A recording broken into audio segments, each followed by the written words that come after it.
Hai film lovers, pada kesempatan ini admin akan mengisahkan alur film yang berjudul Pacific Rim Uprising 2018. Tapi sebelum lanjut, jangan lupa untuk klik tombol subscribe-nya terlebih dahulu dan aktifkan tombol notifikasinya. Oke, kita lanjut. Film ini dibuka dengan opening Universal Studio. Ya iyalah cok, kan yang buat film ini tuh mereka cok. Masa openingnya studio? Halah. Oke lah, lanjut. Film ini dibuka dengan pertempuran umat manusia yang menggunakan robot raksasa yang disebut Jaeger. Ingat ya teman-teman, ini robot Jaeger, bukan Indra Jaeger. Robot Jaeger di sini melawan alien yang disebut dengan Prekursor dalam Battle of the Bridge pada tahun 2025. Di mana manusia mengalahkan monster kaiju dengan menyegel pintu masuk ke dunia kita oleh Staker Pentecost. Dan pada era tahun 2035, tepatnya 10 tahun setelah Battle of the Bridge, Jack Pentecost selaku anak dari Staker Pentecost, tetapi Jack tidak melihat dirinya sebagai sesuatu seperti ayahnya yang pahlawan. Jack adalah mantan kadet Jaeger yang sekarang mencari nafkah dengan menjual suku cadang Jaeger dengan imbalan barang. Ya, seperti contohnya Oreo ini dan lain-lain sebagainya. Aduh Jack. Oke, pada scene selanjutnya, Jack pergi ke tempat pembuangan sampah Jaeger yang telah dinonaktifkan bersama 3 penjahat atau preman untuk mencari inti Jaeger yang sangat berharga. Pemimpin preman memaksa Jack untuk menemukannya dan lalu melunasi apa yang telah Jack curi dari preman tersebut sambil menodongkan senjatanya. Tepatnya Jack sudah sangat banyak mencuri bahkan di area kekuasaan preman tersebut. Namun di sini Jack menemukan bahwa inti yang dicarinya itu telah hilang. Tetapi alat pelacaknya menangkap keberadaan inti Jaeger tersebut dan dia menipu preman ke dalam jebakan dan mengejar seorang yang sudah memiliki inti tersebut. Dan di sini Jack juga menemukan inti Jaeger tersebut bersama seorang gadis yatim piatu yang bernama Amara Namani. Sungguh ini cantik banget dia cuy. Di sini gua sebut saja namanya Amara, oke? Tidak lama setelah itu Jack mendengar suara mobil pihak berwenang tiba dan Amara bergegas menaiki Jaeger yang dia buat dan dinamai Scraper. Di sini Jack mengikuti Amara menaiki Scraper dan aksi kejar-kejaran Scraper dengan sebuah korps pertahanan Pan Pacific Jaeger pun dimulai. Setelah main kejar-kejaran, akhirnya Jack dan Amara pun tertangkap. Ya iyalah cowok ketangkap. Gimana enggak coba, robot secuil ngelawan robot yang segede gaban, terus juga dilengkapi sama persenjataan lengkap. Ada. Oke, kita lanjut pada scene dimana Jack dan Amara berada di sel.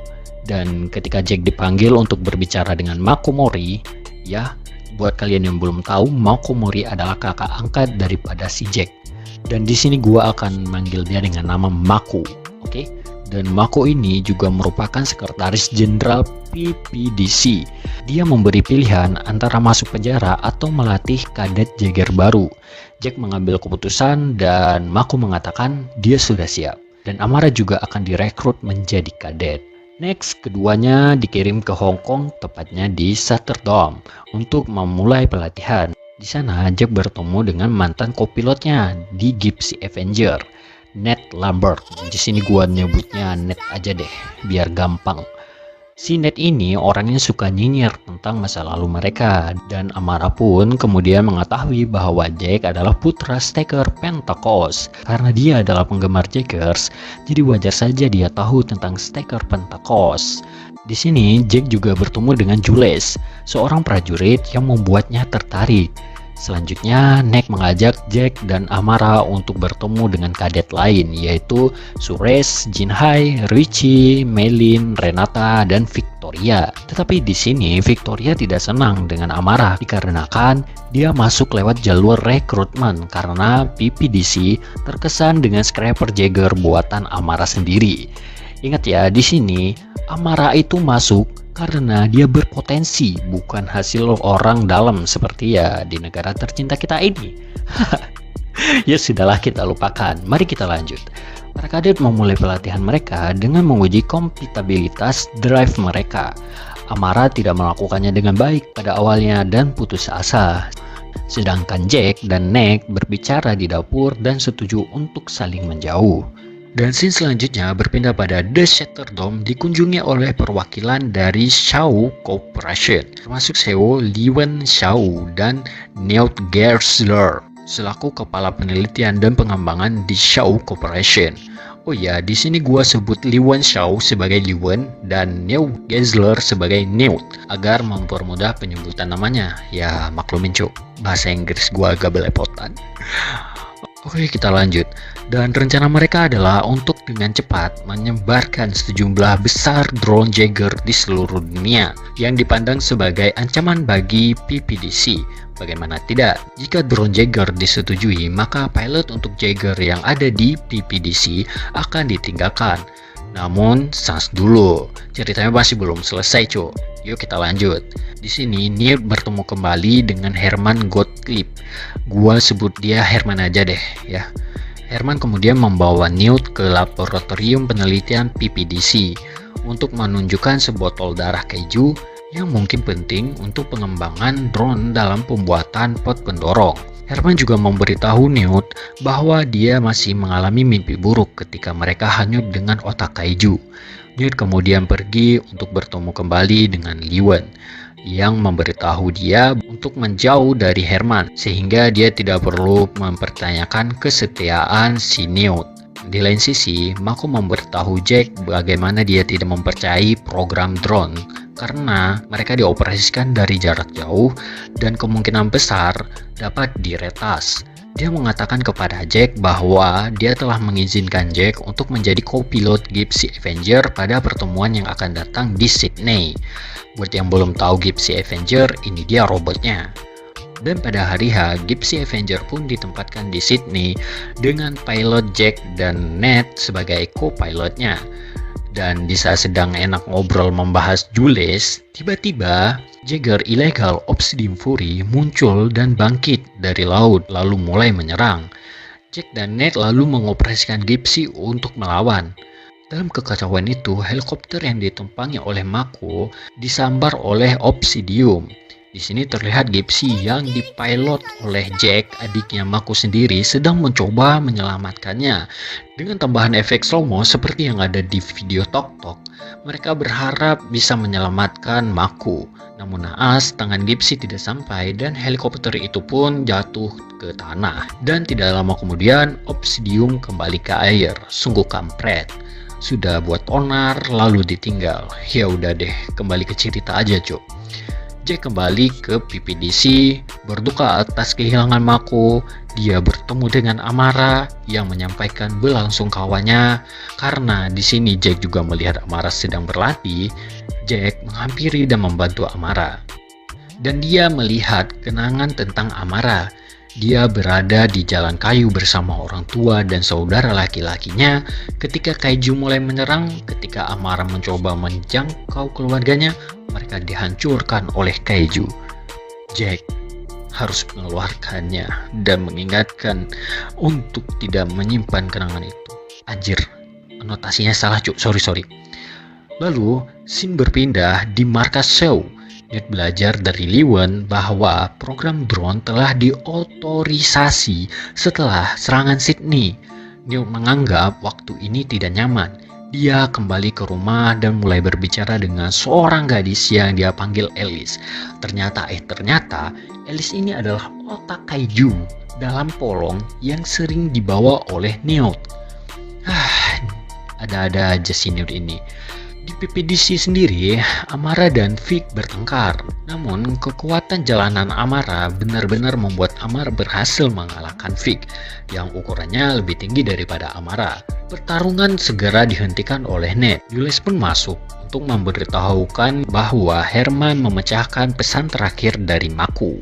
Betapa terkejutnya mereka. Pesan terakhir yang dikirimkan Mako adalah lokasi fasilitas Jaeger tua di Zemlia, tempat Obsidian dapat dioperasikan. Dengan tegas Jack meminta izin kepada pimpinannya untuk menyerang Obsidian. Lalu Jack dan Ned mengendarai Gipsy ke fasilitas. Di tengah-tengah pengecekan, Gipsy tiba-tiba diserang dari belakang oleh Obsidian sampai menghancurkan fasilitas itu. Singkat cerita, keduanya berhasil mengalahkan Obsidian kali ini dan mereka merobek inti utamanya. Kemudian Gypsy menarik kepala Obsidian untuk mengungkapkan siapakah pilot yang mengendalikan Obsidian itu. Dan betapa terkejutnya mereka saat mengetahui bahwa yang mengendalikan Obsidian adalah otak kaiju. Lalu mereka membawa pulang jenazah Obsidian ke PPDC. Sesampainya di sana, Amara dan beberapa kadet menyelinap ke reruntuhan Obsidian Fury. Setelah diperiksa, Amara menemukan tabung dengan logo Shaw di atasnya. Saat dia memotongnya, kabel itu mengeluarkan asam dan membakar lengan Jinhei.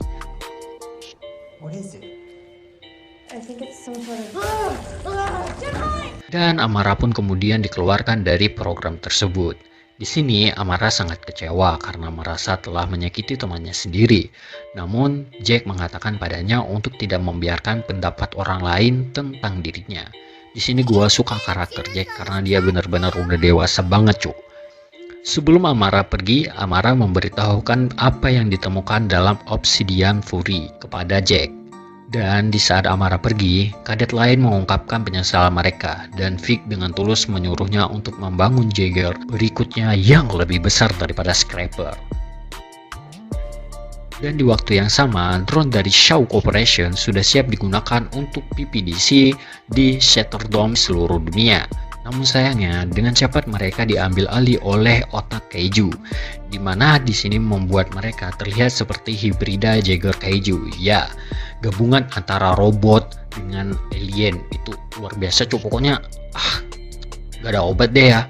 Dan di sini mereka mulai menyerang Shattered Domes, membunuh banyak orang dan menghancurkan hampir semua Jaegers lainnya. Herman bergegas mencari Newt untuk menghentikan ini. Tetapi ketika mereka mencapai lab, Newt memulai program di drone untuk mempersiapkan mereka membuka portal di seluruh dunia agar para kaiju dari luar angkasa dapat mudah masuk ke dunia ini.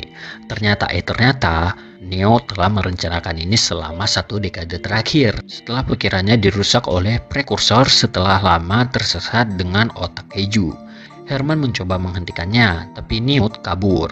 Drone mulai membuka portal dan kaiju mulai merangkak keluar dari kedalaman laut. Untungnya di sini ada Lewan yang berhasil mematikan drone dan menjaga agar portal tetap tertutup.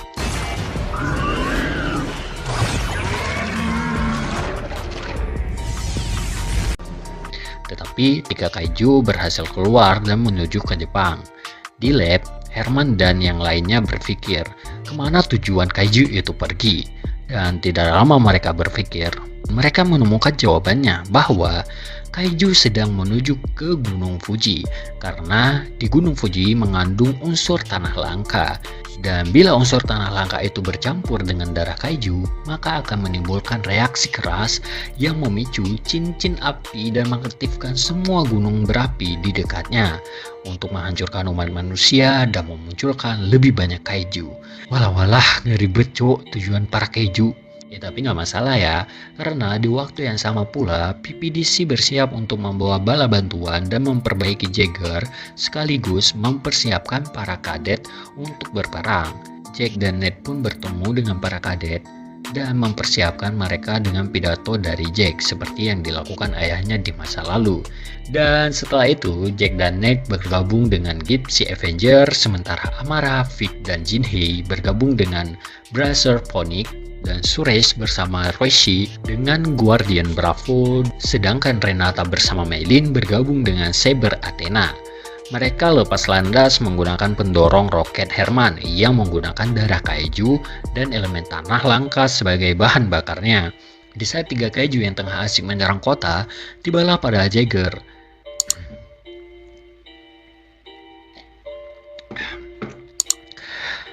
Gua minum dulu cuk. Tibalah para Jaegers dan langsung mulai melawan. Tapi sayangnya, Newt menggunakan teknologinya untuk menggabungkan monster menjadi satu, yaitu menjadi Mega Kaiju. Dan yang ini benar-benar terbukti sangat kuat cuk, hingga menyebabkan Guardian dan Saber aja menjadi korban. Singkat cerita, ia berhasil mengalahkan semua Jaegers dan langsung menuju Gunung Fuji. Melihat Ned yang terluka parah, Amara pun berinisiatif untuk menggantikannya. Ned lalu menyetujuinya dan mengeluarkan dirinya untuk mengizinkan Amara bergabung dengan Jack. Lalu Amara menjadi co-pilotnya Gypsy. Dan di waktu itu pula Lewan tiba-tiba datang dengan scraper dan langsung mengelas tangan Gypsy dengan roket. Dan Gypsy pun menggunakan roket terakhir itu untuk terbang ke angkasa menuju Gunung Fuji. Tidak lupa juga scraper di sini juga nyangkut di punggungnya Gypsy. Ada-ada aja nyari-nyari masalah aja ini si Scraper mah. Dan di sini Mega Kaiju mulai bergerak semakin dekat menuju gunung berapi. Para kadet yaitu Jack dan Amara memutuskan satu-satunya cara untuk menghentikannya adalah dengan mengirim Gypsy langsung mengenai tubuhnya. Begitu mereka mencapai ketinggian yang cukup tinggi, Gypsy pun dikirim meluncur ke arah binatang itu. Dasar natang memang ya, natang jahanam memang. Jack dan Amara berjuang untuk membebaskan diri mereka sendiri, tetapi Scraper berhasil membebaskan mereka tepat waktu. Ternyata ada faedahnya juga si Scraper nyangkut.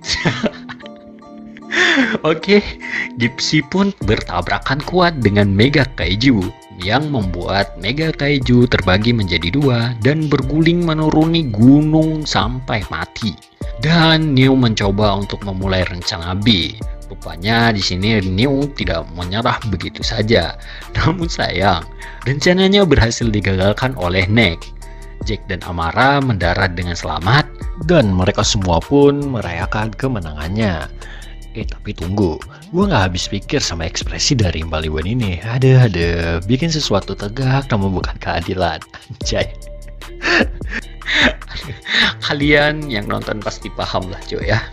Dan adegan terakhir pun menunjukkan Neo dalam tahanan dan dia bersumpah akan membalas dendam dan bersumpah bahwa Kaiju akan kembali dan prekursor akan menghancurkan dunia.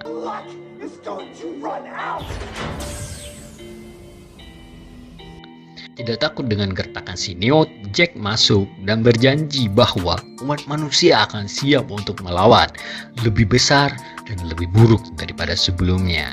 Anjay, pembalasan yang sangat mantap. Dan film pun berakhir. Sungguh kisah film yang sangat menarik. Gue sarankan buat kalian untuk menonton film ini karena lucu dan juga menegangkan. Dan ada beberapa kesimpulan yang dapat gue ambil dalam video ini. Yang pertama yaitu, jika kalian mempunyai skill, percayalah, dunia akan membutuhkan kalian tanpa harus ada orang dalam. Dan yang kedua, kerjasama akan menghasilkan sesuatu yang sangat baik. Dan yang ketiga, percaya kepada keluargamu, karena mereka tidak akan mengkhianatimu. Oke, sekian aja untuk video kali ini. Jangan lupa like, comment, dan subscribe. Dan jika kalian mau dibuatin alur film lainnya, silahkan langsung tulis di bawah, oke? Jangan lupa juga kritik dan sarannya. See you in the next alur video.